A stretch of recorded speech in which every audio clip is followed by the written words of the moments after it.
రీసెంట్గా TCS company 12,000 మంది ఉద్యోగుల్ని తొలగిస్తున్నట్లు వస్తున్న న్యూస్ సాఫ్ట్వేర్ ఎంప్లాయీస్ అందరినీ కలవరపెట్టే అంశం. మరి అది కేవలం టీసీఎస్ కంపెనీకి చెందిన అంశమా, లేకపోతే అసలు దీని వెనక కారణాలు ఏమైనా ఉన్నాయా? సాఫ్ట్వేర్ జాబ్స్ అనేవి నిజంగానే ప్రమాదంలో ఉన్నాయా? టీసీఎస్ సీఈఓ ఇచ్చిన స్టేట్మెంట్ని చూస్తే ఒకసారి AI and operating model changes అంటే ఎగ్జాంపుల్, ఒక బిగ్ ప్రాజెక్ట్లో 100 మంది సాఫ్ట్వేర్ ఇంజనీర్లు చేసే పనిని ఇప్పుడు ఏఐ టూల్స్ ఆటోమేషన్ వల్ల 50 మందితోనే చేయగలుగుతున్నారు. ఇంకోటి, redeployment has not been effective అంటే ఓల్డ్ ప్రాజెక్ట్స్లో ఉన్న వారికి కొత్త టెక్నాలజీ నేర్పించి న్యూ ప్రాజెక్ట్స్లో పెట్టినా వాళ్ళు సరిగ్గా పర్ఫామ్ చేయలేకపోవడం, న్యూ టెక్నాలజీని అడాప్ట్ చేసుకోలేకపోవడం. దీని ఇంపాక్ట్ ఫ్రెషర్స్కే కాదు, ఎక్స్పీరియన్స్ ఉన్న టీమ్ మేనేజర్స్కి, సీనియర్స్కి కూడా ఇప్పుడు ఆ ప్రమాదం ఉంది.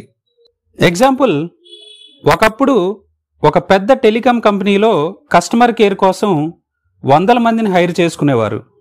ఇప్పుడు మీరు చూస్తే కస్టమర్ కేర్ కాల్స్ చాలా వరకు ఆటోమేటెడ్ వాయిస్ లేదా చాట్ బోర్డ్ ద్వారానే జరుగుతున్నాయి.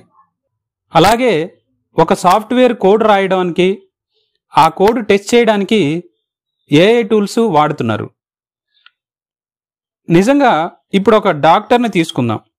ఒకప్పుడు జలుబు జ్వరానికి ఒకే రకమైన మందులు ఇచ్చేవారు. ఇప్పుడు కొత్త రోగాలు, న్యూ టెక్నాలజీ, న్యూ ట్రీట్మెంట్. ఆ డాక్టర్ పాత పద్ధతే వాడతాననుకుంటే ఆయన దగ్గరికి ఎవరూ వెళ్ళరు. అలాగే సాఫ్ట్వేర్ కూడా పాత జావా, .NET ఇలా వాటి మీద డిపెండ్ అయితే కుదరదు. AI, machine learning, cloud computing, data science లాంటి న్యూ స్కిల్స్ నేర్చుకునే అవసరం ఎంతైనా ఉంది.